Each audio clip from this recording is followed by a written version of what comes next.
Yeah, I just followed my inspiration, Meghan Markle. She's very sad here. She lives in Monteceto now. That's by the ocean. That's the blue behind her as she's crying. The ocean, the Pacific Ocean. She's sad. They file onto the mic with that electric grin comedians get when they smell blood in the water, and the very first punch goes straight for the jugular. Imagine shipping a duchess and her polo-loving prince to one of the world's rawest war zones. A comic snarls milking the pause, because apparently castle life is so difficult. The room erupts before the crowd even processes the geography lesson, and the audience's collective gasp sets Tinder to a wildfire of laughs, because the joke slices deeper than anyone expected. I think we should send Meghan Markle and that lizard she married to Gaza. They have a 3-hour documentary on Netflix about how hard it is to live in a castle. 3 hours. Heat meets gasoline. The same comic doubles down, painting a picture of Meghan binge-watching her own 3-hour Netflix sob-doc, while a Syrian kid with a missing arm begs for a spare moment of empathy. Even the bartender loses it, slamming one hand on the counter to keep from spilling drinks as the roast barrels forward. The irony? Every cackle is tinged with shock that someone finally said out loud what half the internet only mumbles in comment threads. Not 1, 3. Then comes the celebrity curveball, an offstage whisper that Beyonce herself somehow wound up in Meghan's text chain. Before we get the juicy details, another comic leans into the mic pretending to dab a tear. Poor Duchess, they sigh, voice dripping sarcasm, having to juggle sympathy texts from Queen Bee while gazing at the Pacific out her Monteceto window. The roar of disbelief nearly swallows the setup. Beyonce just texted me. I can't believe she knows who I am. Read it? Oh, no, I could never read a personal note. Momentum rolling, the spotlight shifts to a different stage where a performer straight faces the pronunciation saga. Meghan, Mugan. They rattle off variations like a deranged phonetics lesson, landing on a self-styled Mehagan that detonates the room. The underlying hit, if your own name causes brand confusion, how do you expect the rest of us to buy the private life narrative? Meghan Markle. Oh, it's so funny you don't know my name. It's pronounced Meghan. Sussex. I'm Sussex now. Yeah, I have the same last name as the children. So, Meghan. No, it's Meghan. To cap the opening blitz, a mock lifestyle guru appears, swirling a mason jar of backyard spring water like it is liquid gold. They warn the crowd deadpan that tap water is strictly forbidden in Sussex land. The absurdity turns into a standing laugh ovation because nothing says relatability like artisanal H2O for your gas. How I prepare water for my gas. So the comedians have already torched humanitarian optics, name game vanity, and luxury hydration all inside the first few minutes. But buckle up, we have not even cracked open that supposedly private Beyonce message or the explosive brand fiasco simmering off stage. That bombshell text is about to leak, and the naming chaos it triggers will leave the royal rebrand in ashes. Yet that is only the beginning. The house lights dim just enough for the next comic to glide on stage, clutching a phone like it is the Holy Grail. "Y'all, Beyonce just texted," they whisper, voice shaking in mock awe. The crowd leans in, phones already up to capture the moment, and the comic milks every millisecond, glancing at that glowing screen the way a tabloid editor eyes an unretouched royal photo. Okay, I'll read it. They tease the audience, maybe it is a private Queen Bee pep talk, maybe a quiet show of sisterhood. Instead, they clear their throat and read an exaggerated stage whisper. "Hi Meghan, I hope you and Machine are doing better. Loved you in Jennifer's Body and Transformers." The room detonates. Gasps, shrieks, and howls overlap like fireworks, because every listener realizes the joke lurking beneath the compliment, the wrong Meghan. Beyonce texted me and she said, "Hi, Meghan. I hope you and Machine are doing better, and I loved you in Jennifer's Body." The performer doubles over, clapping their own knee. "You think she meant Megan Fox?" they wheeze, tapping the phone again. The cameraman is shaking from laughing, and a lady in the second row actually wipes away tears. The idea that Hollywood's most flawless hitmaker could text the wrong duchess sends an aftershock through the audience, exposing just how fragile that celebrity veneer truly is. But the roast is not finished. One eyebrow arches as the comic slips into a pitch-perfect Meghan imitation, stuttering, Should I correct her? Or do I just let Queen Bee live in blissful ignorance?" The crowd erupts anew, because nothing screams desperation like hanging on to a mistaken text for clout. Transformers. That is when a second comedian strides in from the wings, timing their entrance to the split second the laughter peaks. They slap a newsprint prop against their palm, headlines about Meghan's multi-name lifestyle empire, and sneer, "Look, if Beyonce does not know which brand, which title, or which Meghan she is texting, can you blame her? Nobody can keep up with the rebrand carousel." I want to show that 3-hour documentary to a kid from Syria with his arm blown off. I want to say, come here, buddy, take a look at a real victim, okay? And you're going to work tonight, too. Don't think you're getting out of work, but... The audience buzzes as realization hits. This Beyonce blunder does more than bruise an ego. It spotlights the unstoppable avalanche of identity confusion swirling around the Sussexes. And if a global superstar is already lost in that whirlwind, imagine the chaos brewing behind closed doors at headquarters, as ever American Riviera Orchard, or whatever tomorrow's label might be, because insiders claim the branding meltdown is about to detonate, spilling the most embarrassing receipts yet. Wait till you witness products renamed mid-production, logos replaced overnight, and a secret scramble that may force an expensive recall. The naming fiasco is seconds from going public, and you will want front-row seats when the royal marketing machine finally collapses under its own glitter. But that powder keg is still ticking, and the next section lights the fuse. The spotlight pivots to another comic, clutching a gaudy place card that reads, "Me Hey Gun." They wave it like a flag of surrender, announcing that even the spell check on their phone has given up. The crowd snickers, sensing where this is headed, because nothing undercuts a carefully curated image faster than stumbling over your own name. Meghan. Mugan.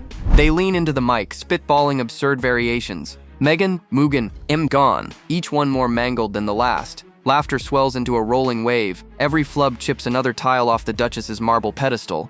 And just when it feels safe to breathe, the comic flips the card over to reveal an entirely new spelling. Meghan complete with phonetic marks, claiming it is the latest official update from Monteceto. No. Mugan. It's Meghan. Meghan. Sussex. Meghan, do it. Maheg. So Mahagan. Mahagan Sussex. Could you... A hush drops as the performer widens their eyes and stage whispers. Next week it might be Meghan, but with a silent G, stay vigilant. The punchline detonates, sending ripples of disbelief through the room. In that moment, the audience grasps the deeper jab. If you cannot lock down what to call yourself, how can anybody trust the grand mission of a rebrand built on authenticity? Could you tell us why you made this So show? just want to show people that I'm leading a quiet, private life in Monteceto, just not needing any attention. Cue a sudden change in posture. A different comedian strolls forward, hands clasped politely, and reenacts Meghan's first audience with the late queen. They mimic an exaggerated curtsy, so low their forehead nearly touches the floorboards. Then they break character, shrugging like a teenager dragged to a weird family reunion. "I thought we were just meeting his super old Meemaw," they confess. "Didn't know she wore that sparkly hat for work." The visual is too delicious. Patrons slap tabletops, leaning on friends for balance, as the royal mystique crashes down around them. I didn't know I had to curtsy. To me, we were just meeting his super old, kind of weird Meemaw, who always wore this diamond-encrusted hat. Before the giggles settle, they add a final twist. Turns out that hat is a crown, babes, and I love that for me. The sarcasm lands harder than the punch, highlighting how a global stage can still feel like a high school cafeteria when you misread the social cues. I didn't know it was a crown.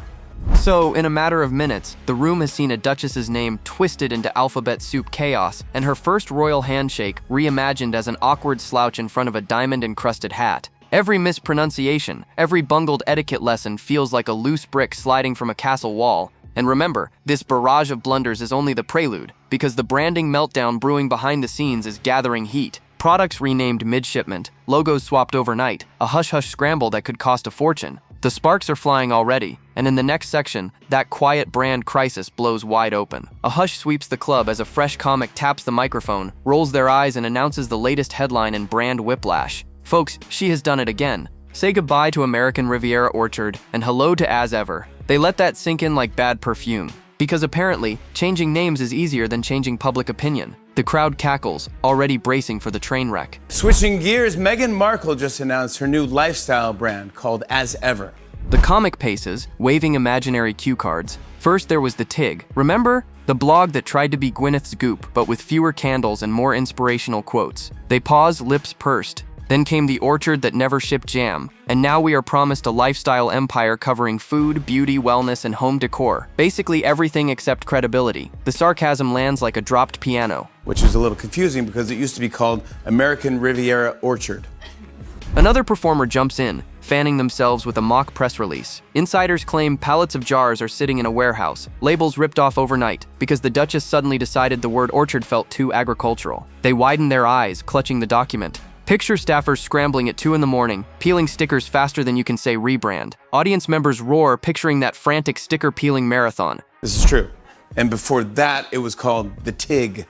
The first comic steps back, hand over heart, pretending to soothe panicked executives. "It is all good, team," they coo. "Just relabel the same jam, slap on a new font, and boom, problem solved." The punchline detonates, exposing the flimsy band-aid slapped onto a hemorrhaging identity crisis. In the corner, someone whistles low because every listener recognizes the stench of desperation when packaging changes, but the product inside stays sticky sweet. Yes, confusing.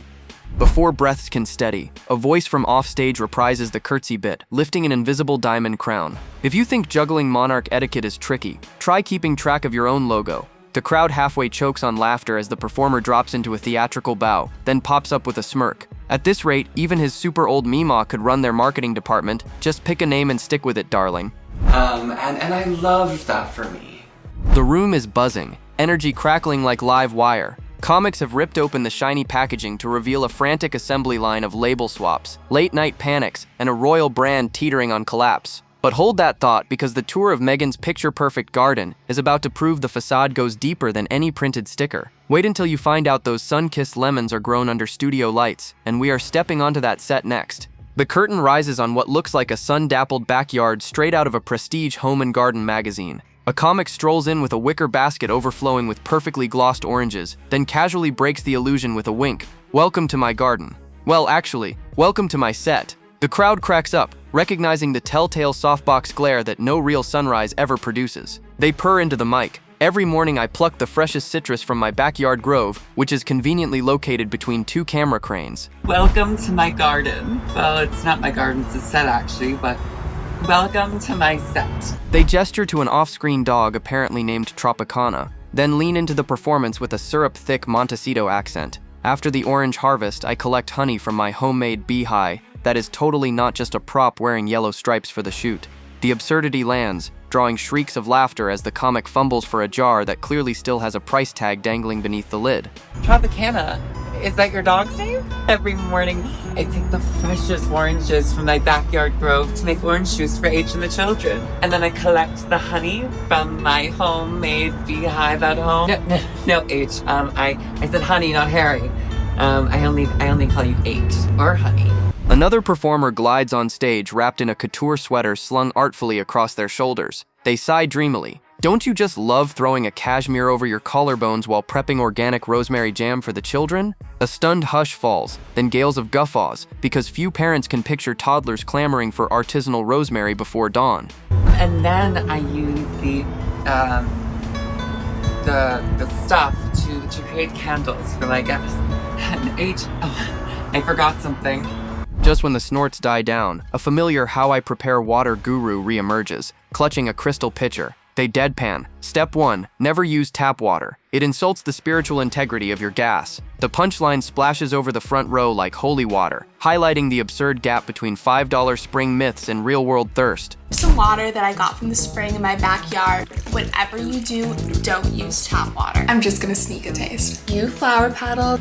To top it off, a final comedian bursts forth waving zip-top bags. Need a snack? Simply move store-brand crackers from one labeled bag into another labeled bag, they chirp. Labeling motion so exaggerated it feels like interpretive dance. My kids always beg, "More kale, mommy of Sussex?" The ridiculous image of kale-obsessed royal offspring hurls the audience into another laughing fit.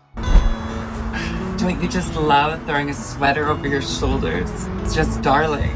And I prepared this yesterday, as you all know. I'm all about the jam.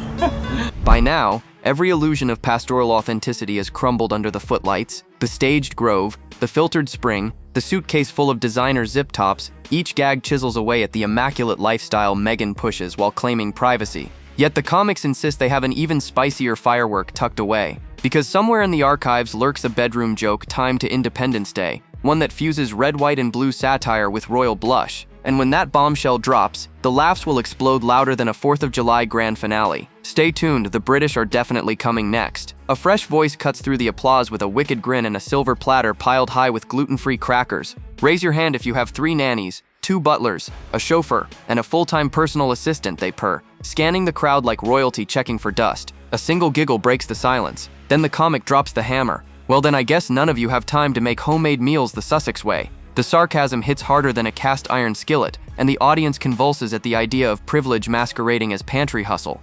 Tap water! My kids just always go, more kale, mommy of Sussex. Without missing a beat, they pivot to the kale-obsessed offspring. More kale, mommy of Sussex? They mimic in an impossibly posh toddler squeal. My kid wants dinosaur nuggets. Her kid wants farm-to-soundstage brassica. The room erupts in cathartic laughter because even the healthiest parents know a vegetable victory is rarer than a royal apology. Everyone says they don't have time to make homemade meals, but if you just have 3 nannies, 2 butlers, a housekeeper, a driver, and a full-time personal assistant, you have all the time in the world. The next performer marches in wielding a gigantic reusable bag, dumping snacks from one identical pouch into another. They narrate each transfer like it is a sacred ritual. Step 1, remove branding. Step 2, apply personal branding. Step 3, brag on Instagram about how sustainable you are. The absurdity lands, and the house lights flicker as camera flashes go wild, capturing the insanity for posterity. Stop making excuses and start moving snacks from one bag to another. Then, like a plot twist crashing through glass, the water guru slides back in. They hold aloft a mason jar of spring liquid so reverently it could be holy wine. Whatever you do, they intone, do not let peasant plumbing touch your artisanal H2O. The front row nearly spits their drinks, picturing a duchess shooing away tap water like an uninvited paparazzo. H is always calling water water, and there you have it. But the privilege parody peaks when a final comic sidles up with a trembling lower lip, half mock sobbing, "Look how sad she is when Beyonce texts her." They throw one hand to their forehead in faux despair, gesturing toward an imaginary Monteceto infinity pool, shimmering just off stage. Imagine the trauma of a queen consoling a duchess from her yacht. The juxtaposition of sorrow and seaside luxury cracks the crowd wide open, because nothing screams victimhood like comfort cushioned tears. You think she meant to text Megan Fox? You think she meant to text Megan Fox?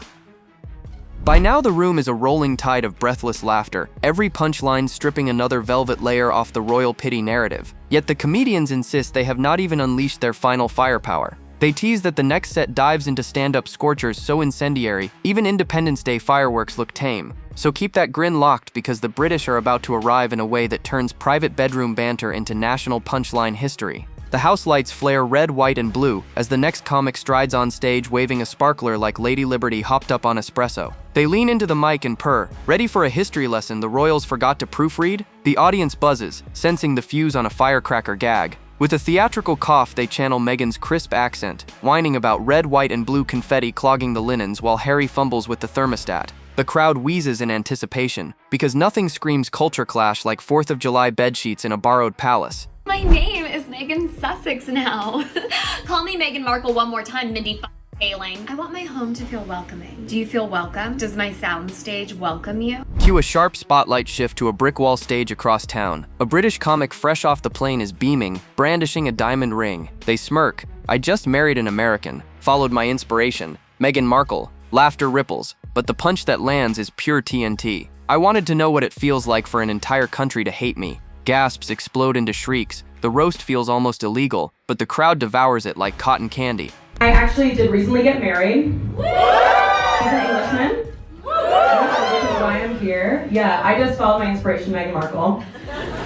They march on, confessing they scheduled the honeymoon on 4th of July so they could purr mid-romp. The British are coming. The room goes nuclear. People slap tabletops. Drinks slosh. A bartender doubles over, lost in a laugh-cough fit. I also just really wanted to know what it would feel like for an entire country to hate me. Without skipping a beat, they wink and add, "And they did." It is raunchy, it is rebellious, and it leaves the Sussex brand looking prudish and tone-deaf in comparison to this unapologetic comedic chaos. Yeah, I brought him to the US first just to see how he would like it. I brought him on the 4th of July so that when we were fucking I could say the British are coming. Yet the night scorchers have one more cannon blast. A quick-quipped satirist pops up with a knowing grin, brandishing a cue card labeled "Me Hey Gun." They snap it like a fan, jeering, "If you keep changing your name, at least give the rest of us a pronunciation key, preferably on a tea towel you can sell in that lifestyle shop you renamed last night." It is a surgical strike, first the bed sheets, now the merch table. The audience roars. Sensing a theme, every rebrand feels like a cash grab dressed in humility chic. And our H, I'm filming. Stop chewing so loudly. Yeah. So, we're done. By the time the lights simmer down, the stateside backlash has morphed into a coast-to-coast comedy relay. Independence Day fireworks might crackle overhead, but these jokes burn longer and hotter, singeing every dusty cobweb of royal mystique. And here is the spark you have been warned about. Sympathy is about to implode, because the next segment drags the Monteceto pity party onto a sun-bleached Pacific balcony, where tears look suspiciously photogenic against that pristine ocean view. Stay put. The pity narrative is seconds from collapsing into waves of ridicule. They dim the lights to midnight blue, cue a single spotlight, and out steps the same Brit who detonated the 4th of July punchline. But now their grin is wicked with new intel. They lace their fingers, lean into the mic, and whisper that the Sussex bedroom was not just patriotic, it was practically a soundstage. They swear up and down. Sources claim, allegedly, insiders heard through a very thin wall that a producer friend once slipped in to set up mood lighting so the Duchess could film a sultry podcast teaser during pillow talk. The audience shivers with delight at the mental image of ring lights bouncing off tiaras while Harry fumbles for the dimmer switch. And they did. A beat later, the comic drops the bomb everyone dreaded. Turns out the only one making money off that mattress fireworks show was the brand rep who snuck a sponsorship deal for the sheets. The crowd gasps, then howls because of course perfectly ironed linens would spin into merch. The performer shrugs, palm to the ceiling. Why waste a good romp when you can monetize the thread count? Laughter ricochets off the walls, something between disbelief and relief that someone finally dragged the Duchess's hustle into the harshest light. But the roast is not finished. The club's back doors swing wide and a new voice echoes from the rear balcony. Smooth, sardonic, dripping disbelief. They remind the room of Meghan's tear-streaked monologue beside that infinity pool. Look how sad she is when Beyonce texts, they purr, recreating the pitiful sniff heard round the algorithm. They stretch out one arm to the ceiling as though praising the heavens, then let it fall limply to their side, mimicking Duchess despair while the Pacific Ocean glistens behind her like a jewel. The visual is so absurd it crackles across the audience like static. Look at how sad she is when Beyonce is texting her. Look how sad. The comic dabs pretend tears with a linen cocktail napkin. Must be exhausting juggling royalty, celebrity, and chronic beachfront sorrow, they sigh, voice dripping with faux sympathy. Imagine each text from Queen Bee hitting harder than a coastal breeze. Brutal. A ripple of laughter builds into a tidal wave because the pity narrative cannot survive that salt spray reality check. Every listener now sees the Monteceto mansion for what it is, a luxury echo chamber where faint grievances sound like thunder. The air feels charged, almost conspiratorial, as comedians dismantle the last scraps of royal mystique. Yet a low hum of anticipation remains. They promise that sympathy's final collapse is only half the spectacle. In the next round, those ocean view tears collide with hard numbers, eye-watering price tags for spring water, jam jars, and private label sheet sets. When the receipts surface, even the most die-hard defenders may rethink their loyalty. Grab a front row seat. The waves are about to drag the pity party out to sea. Spotlights widen to reveal a pair of comics lounging on deck chairs, cocktail umbrellas jutting like tiny exclamation marks. They sip Monteceto mocktails and sigh at an imaginary horizon. Picture it, one murmurs, voice velvet and vicious. Silk robe slipping off a shoulder, ocean glittering like a sapphire runway, and our Duchess clutching her phone, weeping about how misunderstood she is. The crowd snickers because rich people tears taste strangely like imported sea salt. Anyway, she's very sad here. She lives in Monteceto now. That's by the ocean. That's the blue behind her as she's crying. The ocean, the Pacific Ocean. She's sad. The second comic flourishes a glossy brochure plastered with price tags. Spring water at $10 a jug. Jam jars nearing $100 a pop. Sheet sets pricier than most folks rent. They shake the brochure as though dusting off delusion itself. Then, gazing back at the first performer, they purr. Remind me how many bees does it take to justify that honey label again? Laughter erupts, equal parts disbelief and delight. The absurd arithmetic makes the pity narrative buckle under its own gold-plated weight. The first comic leans forward, eyes sparkling with mischief. Remember the lifestyle brand shuffle? Tinged orchard to as ever. Each reboot promising authenticity, each one arriving with another zero in the cost column. They flip an invisible calculator, shrugging. Funny how privacy costs so much when it is mass-marketed as exclusivity. The crowd howls, sensing each glossy launch drifting further from reality and deeper into parody. Momentum crackles. The second comic lowers their voice to a conspiratorial whisper. Insiders allege pallets of those rechristened jam jars are still sitting in a climate-controlled warehouse, they tease, because relabeling does nothing if fans cannot stomach the markup. Then, with a flourish worthy of a royal decree, They slam the brochure shut and flick it aside. But it's like, it's like food, beauty, wellness, home decor. A hush lingers, broken by the soft clink of ice in studio cocktails. It feels like a collective exhale, audience and comics united in the realization that every sun-kissed photo op, every heartfelt interview, every tear shimmering against ocean blue might just be a marketing expense. Sympathy, once carefully cultivated, now lies beached and bleached, stripped of its emotional high tide. But do not tuck those napkins away yet. One last comedic cannon still smolders backstage, an all-out firestorm aimed at every glass and steel wall encasing that Monteceto fortress. In the final round, punchlines rain like meteor showers, names and numbers collide, and the royal pity parade meets its loudest, longest drumroll. Stay right where you are. The knockout blow is seconds away. The lights snap back to blazing white, and a comic strides center stage wielding a mic stand like a royal scepter. They inhale, let the hush grow thick, then drop the voice to a velvet murmur. We have talked castles, curtsies, kale, and kitchen table capitalism, they say, flicking imaginary dust from a silk lapel. So here it is, friends, the very last jewel in this crown of contradictions. They lean forward, eyes sparkling. Imagine crossing an ocean, marrying into history, promising a legacy of compassion, only to become the world's favorite punchline when late-night hosts need easy applause. The audience tenses, waiting for the kill shot. The room explodes in laughter so loud it rattles cocktail glasses. Even the house band whoops along, banging out a rim shot that ricochets off the back wall. The performer lets the roar crest, then raises a single brow. Remember, they add, voice dripping sincerity so thick it borders on parody. None of this would sting if the Duchess had not spent every red carpet moment insisting privacy was the only currency she craved, while selling jam at champagne prices and trademarking a signature bow. The contradiction hangs in the air like smoke, and you can see heads nodding, laughter giving way to shared realization. A second comic steps in, shuffling mock paperwork stamped with royal crests. They sigh. Brand experts allegedly begged her to slow the stampede of logos, but rumor has it there is always one more candle scent, one more honey jar, one more mindfulness mantra to monetize. They snap the papers into the air like confetti, raining baffling taglines over the first rows. Authenticity, they declare, should never feel this pre-approved. This is branding, life branding stuff. So we understand it can be hard to name your brand. The last laugh swells rich and raw, then fades into a hush that feels almost reverent until the first comic breaks it with a grin so wide it could eclipse the stage lights.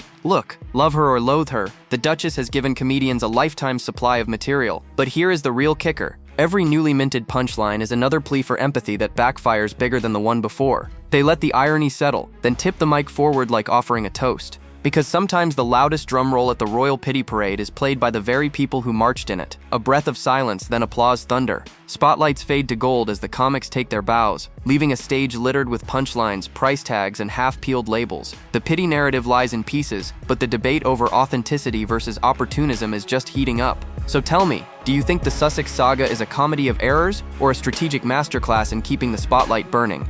Drop your thoughts below, like, subscribe, and stay tuned. The next video is waiting, and you won't believe what's coming next.